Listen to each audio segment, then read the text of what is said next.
हमारा बुद्धिस्ट का एक कंसेप्ट है, बौद्ध का एक कंसेप्ट है, अगर जब तक भगवान बुद्ध का मूर्ति स्थापना नहीं होता है तब तक उसको जितना बड़ा महल हो उसको मंदिर नहीं कहते हैं, मंदिर नहीं बोल सकते हैं। वो एक मकान है, वो एक घर है। जब बुद्ध मूर्ति वहाँ स्थापना हो जाता है तो उसके बाद हम उसको बोलते हैं विहार। मंदिर और विहार में बहुत फर्क है। The meaning is very different, quite different between मंदिर एंड विहार। मंदिर का मतलब है मंदिर, एक्चुअली मंदिर था, उसको धर उच्चारण नहीं करके धीरे धीरे मंदिर बन गया और शब्दार्थ लोग हमको मंदिर बोलता है। तो मंदिर का मतलब क्या है? मन को सीधा करने का जगह, मन को परिष्कार करने का जगह, मन को पवित्र करने का जगह है मंदिर। तो मंदिर बाद में धीरे धीरे मंदिर हो गया, ध का जगह में द आ गया, अभी मंदिर बोलते हैं। लेकिन मंदिर हिंदू के अनुसार क्या है? जहाँ मंत्र पाठ होता है, जहाँ मंत्र पाठ होती है वो मंदिर है। लेकिन हमारा सिर्फ मंत्र पाठ नहीं है, मंदिर से हमने आज बहुत कुछ धर्मीय कार्य मंदिर से करते हैं। तो इसीलिए एक मंदिर जहाँ बौद्ध बुद्धिस्ट परिवार रहते हैं, बुद्धिस्ट फैमिली रहते हैं, वहाँ एक ऐसा बुद्ध विहार होना बहुत जरूरी है। আমাদের অরুণাচলে বাংলাদেশ থেকে আছে ওই চাকমাগুলো অনেক আছে। ওই চাকমাগুলোর ভিতরে কি হলো, কিছু কিছু লোক খ্রিস্টান ধর্মতে চলে গেছে, খ্রিস্টান ধর্মতে চলে গেছে। কিন্তু বড়ুয়া, যতগুলো বড়ুয়া আছে কেউ আজকে পর্যন্ত, আর টিবেটান, বড়ুয়া আর টিবেটানকে আমি so they are Buddhist. Now today, taking this opportunity, इस अवस्था को हम लेते हुए बौद्ध धर्म को, मैं तो धर्म देशना करना नहीं आता मुझे, क्योंकि यूनिवर्सिटी का एक प्रोफेसर लेक्चर करना आता है, लेक्चर करना आता है, तो मैं एक लेक्चर देता हूँ व्हाट इज बुद्धिज्म। संक्षेप में बौद्ध धर्म को हम कैसा व्याख्या किया जाए। 3 शब्द है बौद्ध धर्म को संक्षेप में वर्णन करने के लिए, 3 शब्द है। क्या है? यंत्र, मंत्र, तंत्र। क्या है? यंत्र, मंत्र और तंत्र। ये 3 शब्द पूरा बुद्धिज्म को कवर करता है, पूरा बुद्धिस्ट फिलोसफी को कवर करता है। अभी देखिए, तन का मतलब क्या है? शरीर है। तन का मतलब शरीर है। त्र का मतलब क्या है? अनुशासन, पालन करना, अनुशासन करना, कंट्रोल करना। जैसे प्रजातंत्र, गणतंत्र, ये त्र वो त्र बोलता है ना। त्र का मतलब संस्कृत भाषा में जिसको पालन करता है उसको त्र बोलता है। तो तंत्र का मतलब क्या है? शरीर को पालन करना। तो मंत्र का मतलब क्या हो गया? मन को पालन करना। तो यंत्र का मतलब है मशीन, यंत्र का मतलब है machinery. So now what is, आपका शरीर क्या है? शरीर में क्या है? चक्षु, श्रोत्र, घ्राण, काय, जिह्वा, इसको मिलाकर सलायतना हम बोलते हैं। पाली शब्द है सलायतना, 6 आयतन होती है। इसको मिलाकर हम बोलते हैं, हम कहते हैं शरीर। इसको हिंदी में भी संस्कृत में भी तन बोलते हैं, तन, तन, तंत्र। तो इस शरीर को पालन करना है, ये बुद्ध धर्म है। तो लेकिन जब तक मन को पालन नहीं कर पाएंगे तो तन को पालन नहीं कर सकते। मन को कंट्रोल करना पड़ता है, मन को पालन करना पड़ता है। तो मन को किसने पालन कर? अभी तन को तो मन ने पालन करेगा, लेकिन मन को किसने पालन करेगा? इसीलिए वो यंत्र है। यंत्र क्या है?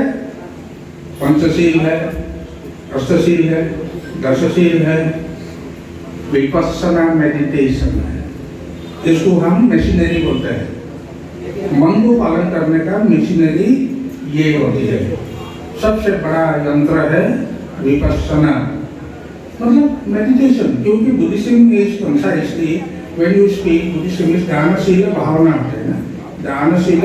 आप दान भी दो, शील भी पालन करो, ध्यान भी करो, भावना भी करो। भावना नहीं करेगा जब तक मेडिटेशन नहीं करेगा, आप मन को पालन नहीं कर पाएंगे। तो मन को पालन करने का एक ही मशीनरी है, वो है विपश्यना। आप गंदा पानी को साफ कर सकते हैं, नले का पानी ले आकर, यमुना का पानी ले आकर साफ कर सकते हैं? सकते हैं। आजकल एक मशीन निकाल दिया है, क्या है उसको क्या बोलते हैं, आरओ। देखो, तो भगवान बुद्ध ने मन को साफ करने के लिए आरओ निकाल दिया 2,500 साल के पहले। उसको क्या कहते हैं, विपश्यना। तो आप लोग आरओ यूज करते हैं घर में? कौन सा आरओ है? कपड़ा धोने वाला, वॉशिंग मशीन चलाने वाला नहीं। आपका असली आरओ होना चाहिए मन को धोने वाला, मन को साफ करने वाला। तो मन को साफ करने वाला आरओ आपके घर में है कि नहीं? आप लोग के घर में है? आप लोग विपश्यना करते हैं कभी?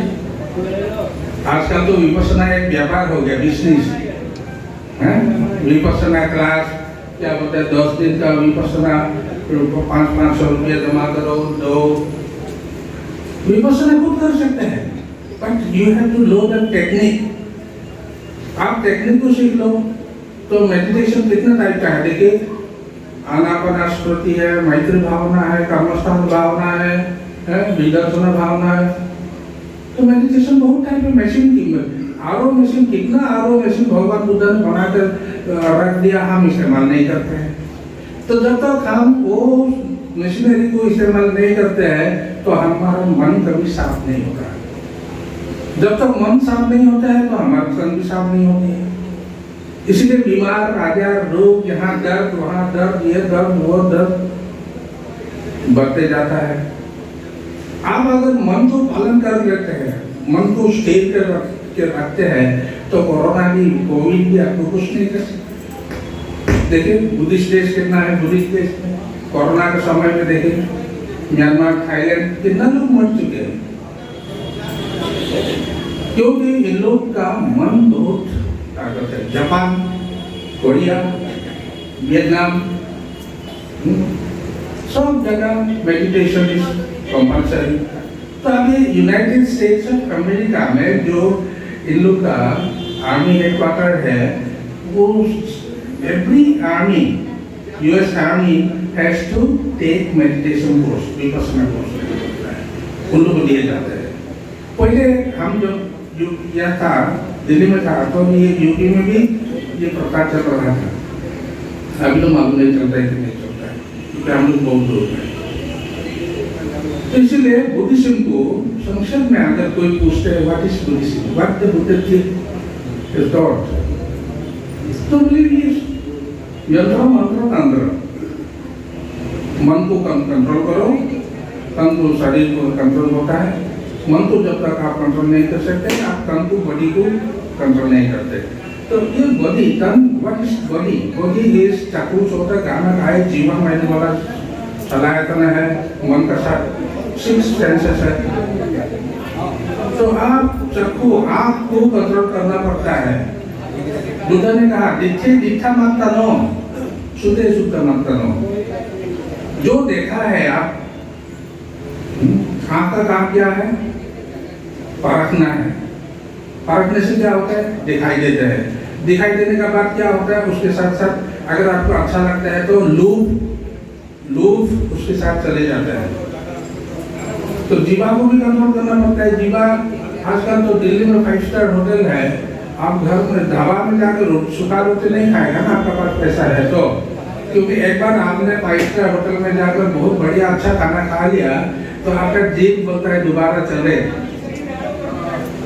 सूखा रोटी खाने के लिए ढाबा नहीं जाएगा, क्योंकि जीभ का साथ लूप आ गया ना, देखिए ये लूप कहाँ से निकलता है? अभी चाकू सोता गाना खाए जीवा इधर से लूप निकलता है। तो हम लूप को कंट्रोल करना है तो इस 5 इंद्रियों को पहले कंट्रोल करना पड़ेगा। द्वेष कहाँ से आता है? द्वेष तो मन से आता है। गुस्सा कहाँ से आता है? वो भी मन से आता है। तो जब मन को कंट्रोल नहीं करते हैं, गुस्सा को आप कैसा कंट्रोल करेंगे? मच्छर यहाँ बैठता है, काटने के लिए आया है, आपको गुस्सा किसके साथ है? अभी मच्छर का साथ है, लेकिन मार किसने खाया? मार किसने खाया? आपने मार खाया ना। तो वही मच्छर आकर इसी गाल में बैठ जाएगा तो अपने थप्पड़ लगा लेगा, अपने थप्पड़ मार देगा। इधर मुंह बचेगा तो अपने थप्पड़ मार लेगा। तो क्यों ये गुस्सा कहाँ गया अभी? क्योंकि गुस्सा है। देखिए एक कहानी है बुद्धिस्ट में, एक आदमी था बहुत श्रद्धालु, वो बहुत दान देना चाहते हैं, दान देना रोज कुछ ना कुछ वो दान देते हैं मंदिर में जाकर। एक दिन क्या किया, 100 का नोट, 1000 रुपया 100 का नोट पॉकेट में डाल के वो मंदिर जा रहा था। मंदिर जा रहा था पूजा करने के लिए, मंदिर में दान करने के लिए जा रहा था। तो रास्ते में कोई पिक पॉकेटर ने देखा इसका शर्ट में बहुत पैसा है। तो पिक पॉकेटर पीछे जाकर धीरे से उस आदमी के पॉकेट में हाथ डालकर एक नोट निकाल लिया। 100 का एक नोट निकाल कर वो भागने लगा। तो ये आदमी उसको नहीं पकड़ पाया। लेकिन ये आदमी का मन में क्या लगेगा? अभी कैसा लगेगा? अरे तुमको मैं पकड़ पाया होता तो 2 थप्पड़ नहीं लाख से मारूंगा, ठीक से पिटाई भी कर दूंगा, लेकिन क्या करूँ, मैं तो तुम्हारी तरफ भाग नहीं सकता, इसलिए तू भाग ही जा। अभी उसके साथ उसके पास कितना पैसा रह गया? Remain 900 rupees. 9 नोट रह गया ना, तो 900 रुपया हो गया। तो वो 900 रुपया लेकर जाकर भंते जी को बोला, भंते जी मैं ये रुपया पैसा आपको दान करना चाहता हूँ, तो मंदिर के लिए मैं दान देता हूँ। दान देकर भंते जी ने भी एक्सेप्ट कर लिया। उसने कुछ बताया नहीं, लेकिन अभी उसका मन किस तरफ जाता है ज्यादा? उसका मन 900 रुपये तरफ जा रहा है कि जो 100 रुपया गायब हो गया, गुम हो गया। हाँ, उसका मन किस तरफ जाएगा? इधर तो 900 रुपये दान दे दिया ना, इधर तो 100 रुपया नुकसान हुआ, लेकिन उसका मन वो 900 रुपया के लिए वो सोचेगा भी नहीं। ये 100 रुपया का, 100 रुपये की तरफ उसका मन ज्यादा जाएगा। क्यों? उसको बोलते हैं द्वेष, द्वेष, गुस्सा। अभी आप तो छोड़ेंगे नहीं। हाँ, एक न एक दिन तुमको कहीं भी मिलेगा ना और दोबारा आएगा, तुम मेरे पिक पॉकेट मारने के लिए तो तुम्हें चाकू मार देगा। तो देखिए इसका श्रद्धा और गुस्सा कहाँ से है? एक तरफ श्रद्धा है, श्रद्धा में उसका 900 रुपया नुकसान हुआ, लेकिन उसको वो भारी नहीं पड़ता उसको। लेकिन जो 100 रुपया किसने छीन लिया, उसी तरफ उसको बहुत भारी पड़ता है, उसको सोचते रहते हैं। तो इसीलिए हर तरफ गुस्सा को कंट्रोल करना है, लोभ को कंट्रोल करना है, द्वेष को कंट्रोल, लोभ, दोष, मोह, ये तीनों को कंट्रोल करना है। तो अपना बॉडी को पहले कंट्रोल करना पड़ेगा। बॉडी का अंग है, मैंने बता दिया 5 अंग है। चक्षु, श्रोत्र, गान, काय, जीवा, इन लोगों को आप कंट्रोल करना पड़ेगा सबसे पहले। तो इन लोगों को कंट्रोल करने के लिए आप मन को कंट्रोल करना पड़ेगा। तो मन को कंट्रोल करने के लिए आपका वो मशीनरी डेली आप इसको यूज करना पड़ेगा, यूटिलाइज करना पड़ेगा। तो this is Buddhism. This is the very brief short explanation of Buddhism. और 2 नंबर, बुद्ध का न्यायिक शिक्षा क्या है? न्यायिक शिक्षा क्या है? तो पूछने से कोई भी पूछेगा तो हम एक ही जवाब देते हैं, क्यों? n + a equal to R. ये फॉर्मूला बताओ, n plus a equal to R. नहीं मालूम होगा आप लोग, नहीं मालूम। n का मतलब है नेसेसिटी, नेसेसिटी आवश्यकता। जब आवश्यकता आता है तो a का a स्टैंड फॉर एक्शन। आपके पास कुछ नेसेसिटी आ जाने से आप एक्शन जरूर लेंगे। R का मतलब है result. When your necessity arises, आपका आवश्यकता उत्पन्न हुई है तो उस आवश्यकता को पूरा करने के लिए आप एक्शन लेते हैं, कर्म करता है, तब आपको प्रतिफल मिलता है। इसलिए बुद्धिज्म में ये साइकोलॉजी में शॉर्ट एब्रिविएशन है n plus a equal to r। लेकिन बुद्ध ने उसको उल्टा कर दिया बुद्धिस्ट साइकोलॉजी में। अभी उसको समझ लीजिए। ये तो समझ गया आपको, दुनिया में हर लोग क्यों काम करते हैं। Why are you working? Why are you earning? Because you are working, you are doing something to fulfill your necessity. So necessity has no limitation. If you fulfill one necessity, the next necessity comes out. आवश्यकता कभी पूरा कभी खत्म नहीं होता है, एक से एक निकलते जाते हैं। तो आप उसको पूरा करके जाते हैं, उसको एक्शन बोला, कर्म, कम्मा। जब कम्मा करेगा तो आपको प्रतिफल मिलेगा ही, उसको बोलते हैं हम विपाक। तो बुद्ध से ये राहुल उनका पुत्र था, दीघनिका में राहुलवाद सूत्र, महाराहुलवाद सूत्र 2 है। इसमें राहुल ने पूछा था भगवान बुद्ध से, देखिए इंसान दुनिया में जीने के लिए कुछ ना कुछ करना पड़ता है, तो क्या करने से अच्छा है, क्या करने से बुरा है, आप बता दीजिए। तो भगवान बुद्ध ने राहुल को जवाब दिया, जो कर्म तुम करेंगे जिसका नतीजा तुम्हारे लिए अच्छा और गैरों के लिए बुरा होगा, उसको भी मत करो। जो कर्म तुम करोगे जिसका नतीजा तुम्हारे लिए खराब है, गैरों के लिए अच्छा है, उसको भी मत करो। और जो कर्म तुम करोगे जिसका नतीजा तुम्हारे लिए भी बेकार है, खराब है, और तो गैरों के लिए भी खराब है, तो उसको भी मत करो। जो कर्म तुम करोगे जिसका प्रतिफल तुम्हारे लिए भी भलाई हो, मंगल हो, कुशल हो, और अन्यों के लिए भी मंगल कुशल हो, उसी को करो। तो नाउ बुद्धिस्ट साइकोलॉजी में इस फॉर्मूला को बुद्ध ने बदल दिया। कैसा बदल दिया? n plus r equal to a। इसीलिए बुद्धिस्ट लोग जब आवश्यकता उत्पन्न होते ही कर्म नहीं करता, एक्शन नहीं लेते हैं, सोच के देखता है। पहले सोचता है इसका नतीजा क्या होगा, इसका प्रतिफल क्या होगा, इसका विपाक क्या होगा। अगर वो प्रतिफल अच्छा होगा तब फिर वो कर्म करेगा। इसीलिए बुद्धिस्ट देश में अपराध बहुत कम है। आप देखिए, अपराध, लड़ाई युद्ध हो सकता है, लेकिन अपराध हमारा देश में जितना होता है, औरतों का ऊपर अत्याचार, बाल्यों के ऊपर अत्याचार, गरीबों का ऊपर अत्याचार, ये सब अत्याचार अपराध हमारे देश में जितना चलते हैं, आप बुद्धिस्ट देश में जाकर देखें, कहीं भी नहीं है। क्यों?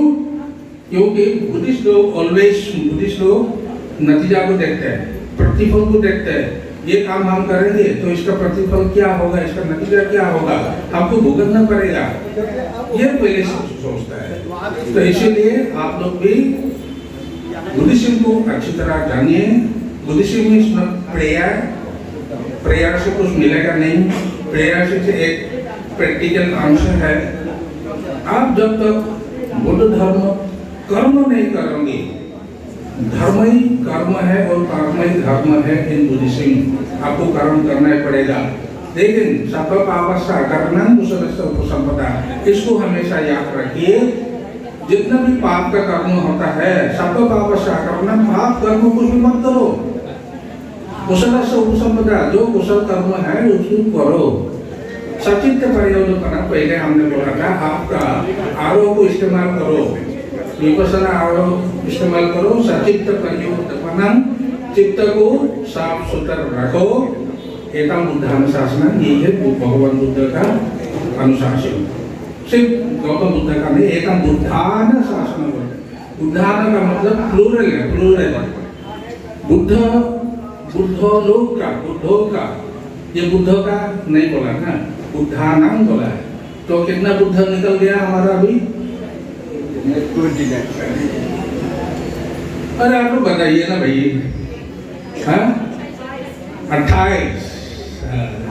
28 बुद्ध।